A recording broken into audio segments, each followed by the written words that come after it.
માણસાના સમૌ ગામે પાણી હજુ પણ યથાવત જોવા મળી રહ્યા છે। વરસાદી પાણીનો નિકાલ ન થતાં લોકોની હાલત કફોડી બની છે। બીજી તરફ પંપ પણ શોભાના ગાંઠિયા સમાન બન્યા હોય તેવું આ દ્રશ્યો પરથી જોવા મળી રહ્યું છે। ગ્રામજનો પાણી નિકાલ કરવામાં લાગ્યા છે। તંત્રના કોઈ કર્મચારી પાસે પાણી નિકાલનો કોઈ સમય નથી, જેથી જાત મહેનતે ગામ લોકો જ પાણીનો નિકાલ કરી રહ્યા છે। સમાન ગામના લોકો દ્વારા પાઇપ લાંબી કરવામાં આવે, સરકારી કોઈ કર્મચારી નજરે નથી પડતો તેવું પણ કહેવું છે।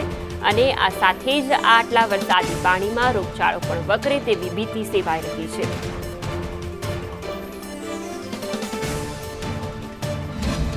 આ સમસ્યા વારંવાર ને દર વર્ષે રહે છે, એટલે મારે સરકારને એટલું કહેવું છે કે અહીંયાથી જો એક લાઇન સીધી કેનાલ સુધી વરસાદી પાણીના નિકાલ માટે નાખવાની વ્યવસ્થા થાય તો આ કાયમ માટે આ પાણી ભરાવાની સમસ્યા દૂર થઈ શકે। અને બીજું કે આ જે રસ્તો બંધ થયો છે, માણસા અને ગોજારિયાને જોડતો મુખ્ય અને મહત્ત્વનો જાહેર માર્ગ છે, એટલે ટ્રાફિક પણ અમારે અત્યારે ડાયવર્ટ કરવું પડ્યું છે। આ ગામ અને આ વિસ્તાર પશુપાલન સાથે અને ખેતી સાથે સંકળાયેલો છે, અને આ પાણી ભરાવાના કારણે પશુપાલકોને સવારે એમની ગાયો કે ભેંસો કે જાનવર દોવા માટેની ખૂબ જ અગવડ પડે છે। એટલે મારી ખાસ વિનંતી છે કે ભાઈ એક પાઇપલાઇન જુદી વરસાદી પાણીના નિકાલ માટેની અહીંયાથી કેનાલ સુધી નંખાઈ જાય તો આ પ્રશ્નનો કાયમ હલ થઈ શકે।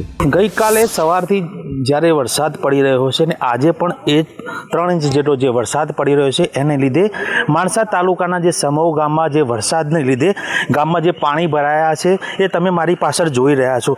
પ્રશાસન દ્વારા જે ડીજી સેટ આપવામાં આવ્યો છે, પાણી માટે પંપ આપવામાં આવ્યો છે, ગઈકાલે મોડી રાત્રે અહીંયા આપવામાં આવ્યો હતો, પરંતુ એની સાથે કોઈ એના જે કારીગર હોવા જોઈએ કે જે લાઇનમેનો હોવા જોઈએ એક પણ વસ્તુ આપેલો નથી। એના હિસાબે મશીન સવારનું અહીંયા પડી રહ્યું છે। પ્રશાસન દ્વારા જે વાતો કરવામાં આવે છે તદ્દન ખોટી હોય એવું લાગી રહ્યું છે।